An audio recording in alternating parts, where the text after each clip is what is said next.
Well, thank you, Michael. It is a pleasure to be here. It's particularly a pleasure to be here with Governor Ritter. You know, think about how many governors around the country have claimed to be education governors. Everybody wants to be an education governor.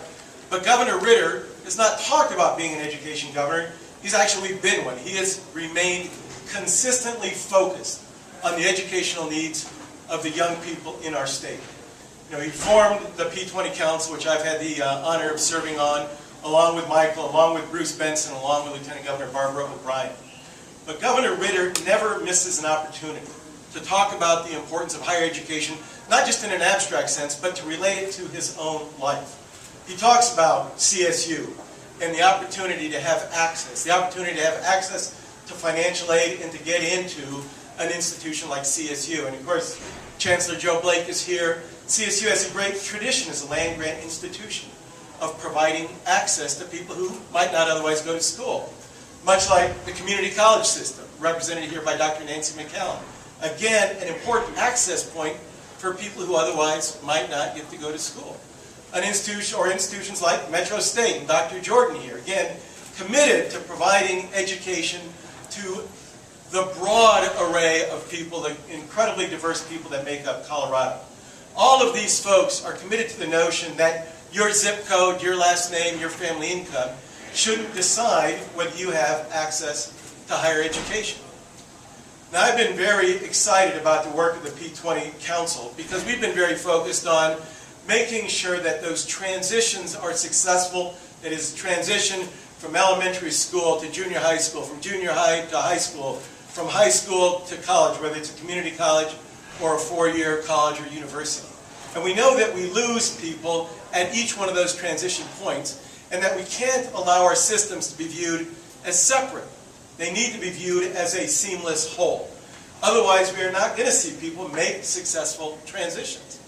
We need to understand that it's not good enough to get a high school degree, a high school diploma, if you're not also ready then to start with college level classes. How do we make sure that our young people graduate from high school and graduate with a diploma that is meaningful and allows them to start with college level classes? And then we need to focus on things other than enrollment growth at the institutions. Certainly, we've seen dramatic enrollment growth over the last several years, but what really matters is whether those students are finding success, whether they leave with a degree and not just with debt, not just with disappointment.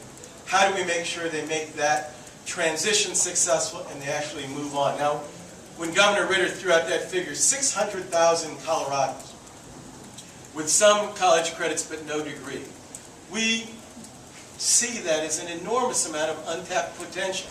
We think about how much more they could do if they actually finished, if we could help them come back and finish and earn that degree. Now I want to speak a little bit from personal experience, because I am, after all, kind of the quintessential ordinary Joe. There's nothing really special about me, but I had the opportunity to go to school. I was raised in a family where my mother had not gone to college, and my father went through college because the Army sent him to college. So we grew up and started out in rural northern New Mexico. But my mother always kept books around, never missed an opportunity to take us to a museum, never missed a student-parent meeting at school. And so we all got, there were 5 of us, we all got degrees. My older sister graduated from UNM, and then late in life, after doing everything from being a school teacher to selling vacuum cleaners door to door, decided she wanted to go to medical school. And now she serves in a rural area, delivering a lot of babies for a lot of low-income people. And she didn't go to medical school until she was in her 40s.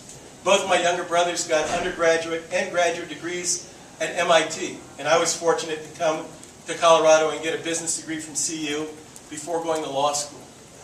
Now, the fact that I've been able to have a lot of interesting jobs and I hope make a difference in my community is simply tied to the fact that I had the opportunity to get a degree. And when I look at my extended family in northern New Mexico, far too many live below the poverty line, get by kind of hand to mouth, day to day, and the only difference between me and them is I had the opportunity to get an education. We need to make sure that every person in our state has that same access.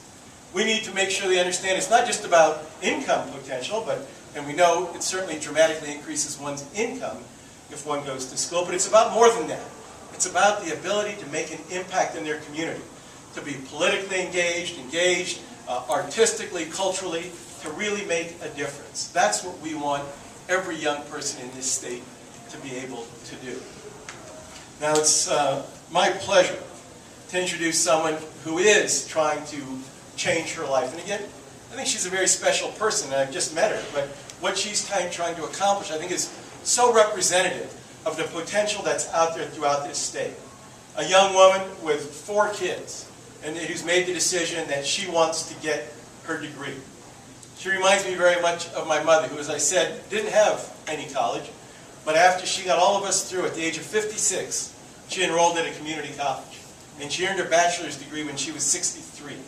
So we know it is never too late. It is always important, and I think our next speaker, Ms. Angel Perez, is a great example of someone who knows it's never too late to give up on to pursue an education.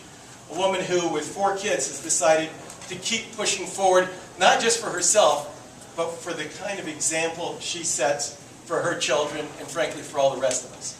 Please welcome Ms. Angel Perez.